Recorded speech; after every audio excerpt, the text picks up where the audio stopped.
Hey, what up everyone? I'm Sinnycool, and this is Gems of War. And today it's time for Nintendo Switch's Soulforge recommendations for the week of April 25th, 2022. So I'm going to go over the mythics in your Soulforge right now on Nintendo Switch, the legendaries, the weapons, and I also have your world event scoring here, all thanks to Mr. Feedle on Discord, so shout out to Feedle for all this information. I wouldn't do it without him probably. Also, you guys watching, wouldn't do it without y'all. Gonna keep going with this little experiment for the next few weeks here and see how it turns out, but so far so good. Let's get into it. What do you guys have in your Soulforge this week? Looks like, as far as mythics go, y'all have Ishtara, Queen of Sin, Megavore, and the World Breaker. So let's put those in order for you as far as crafting order. Which one you should craft first, which one you should craft last. And I would say out of those four, the World Breaker, Megavore, Queen of Sin, and Ishtara, the most important troop there would probably be Megavore. So let's go down to Megavore. And it's a really solid mythic. You can use it with Rowan in the Shield of Urskaya to do difficulty 12 Explorer. I've showed that team before. Just look up Megavore teams on my channel. I would call Megavore probably an A-, B+ tier type of mythic. Not a top 10 or anything, but maybe a top 20. So pretty good. 24 red, blue, brown, Blackhawk, Merfolk monster. Eliminate all armor from all enemies. Deal damage to an enemy. Submerge myself. Also has death below, 8% chance to kill the last enemy in 4 or 5 gym matches. So that would be your best mythic this week if you're going to craft one. But you could save and wait for a top 10. It is not a top 10, but it is a really good, solid mythic. Next would probably be Ishtara. So let's take a look at Ishtara here, the Dragon God. 25 red, yellow, purple, Dragon's Claw, Divine Dragon. Deal damage to all enemies. Create 9 yellow gems boosted by blessed allies. Also has a 50% chance to bless a random ally when my turn begins and reduce damage from skulls by 40%. It's also a pretty solid mythic, probably a B-, something like that. A little bit lower than Megavore, but just slightly. It's in the same range. Maybe a top 25 or so, but definitely not a top 10. But a cool loopy dragon, possibly one of the best dragons. Probably a top 5 dragon for sure. But if you're in love with dragons, this might be one of the best dragons. Not the best, but second, third, fourth, something like that. And you could get it looping with some yellow. Pretty cool mythic, but once again, most likely you're going to want to just save up or do Megavore. Third would be the World Breaker. World Breaker is a pretty old mythic. It's really fun, another dragon, another fun dragon, but once again, not as good as Ishtara or Davinia or anything like that. It's pretty fun though if you get it. It's in the middle of the pack, I would say. Above average, a fun mythic. 30 red, green, yellow, Divinian Fields, Dragon Centaur, explode 18 gems on the board, deal damage to all enemies. Nothing too crazy on the traits, just a super fun dragon that you could use to do, quick clears or something with, you hit all enemies, you explode the whole board. It's kind of fun, but not anything that's top 10 or anything like that. And our third of the week. Last and least would be Queen of Sin. Be up, right? Q. Queen of Sin. Pretty bad. Maybe, it's not terrible, but 20 green, blue, yellow, Cinemirage, Daemon Mystic. Deal true damage to the first 2 enemies. Summon Wrath or Lust, then bless all Daemon allies. Nothing too great on the traits. True damage is always nice, but it doesn't do enough. It's just the worst mythic here. I would say it's one of the worst in the game or anything. It's just below average, I would say. Or super average, if you will. So yeah, that's your mythics. Megavore, but not a top 10. So possibly save your diamonds. Megavore, though. Then Ishtara. Then the World Breaker. Then Queen of Sin is last.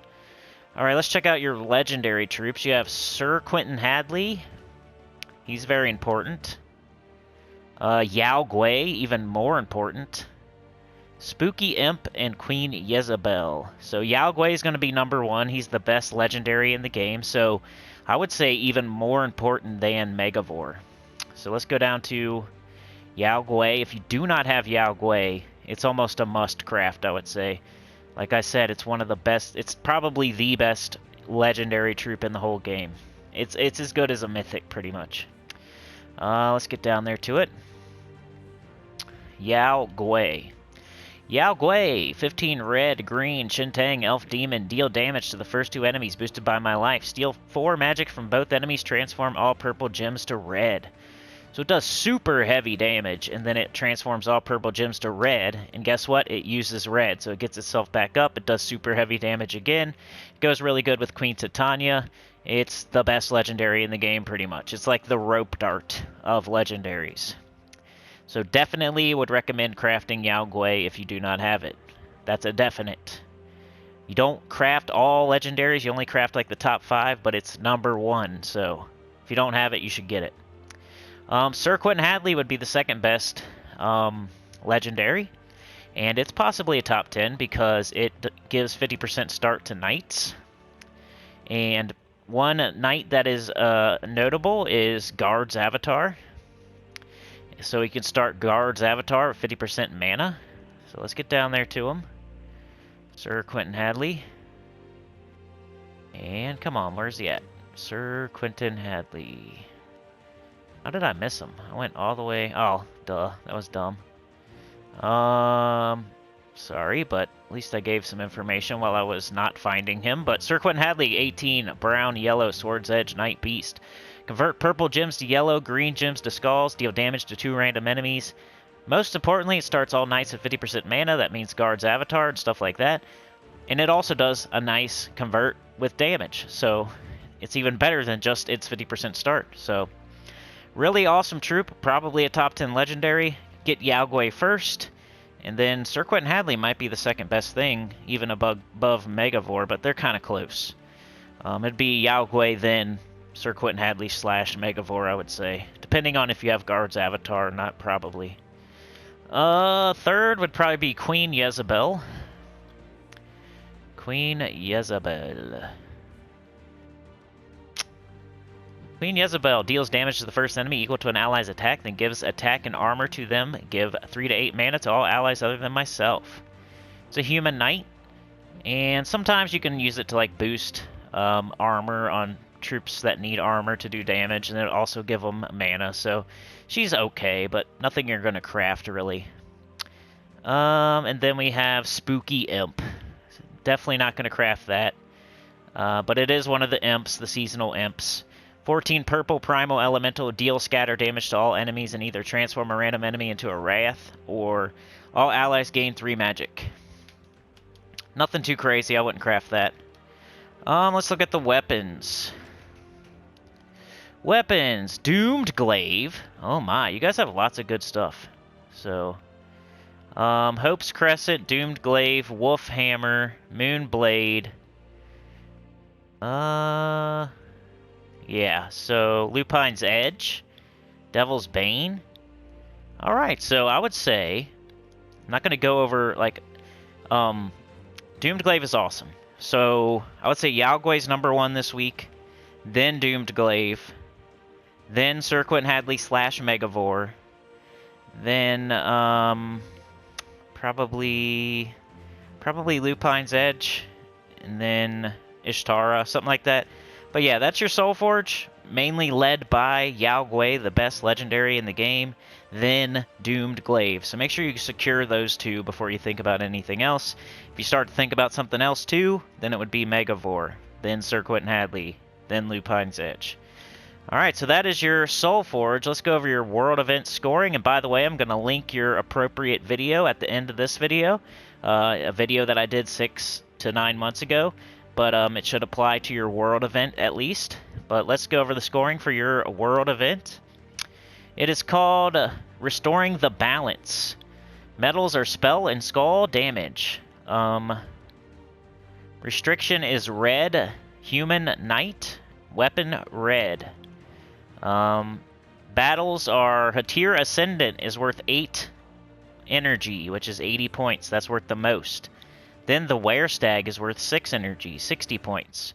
Werewolf and Werebat are worth 40 points. Werevarine is worth 30 points, and then Wererat is worth 20 points. So, highest rarity, except Werewolf, Werebat over Werevarine, and lowest level is best. Total points required per member to close, 3,167 points. Tier buy-in per member to close all rewards. Let's see if we can find that. I don't see it, but, usually it's no buying, 1 tier, 2 tier. It's usually not too high, but you need 3,167 points to do your share. So it's a tier ascendant worth the most, then the Werestag, then Werewolf/Werebat, over Werevarine, and then Wererat. So it's rarity order. The only thing you have to remember is Werewolf and Werebat are worth more than Werevarine.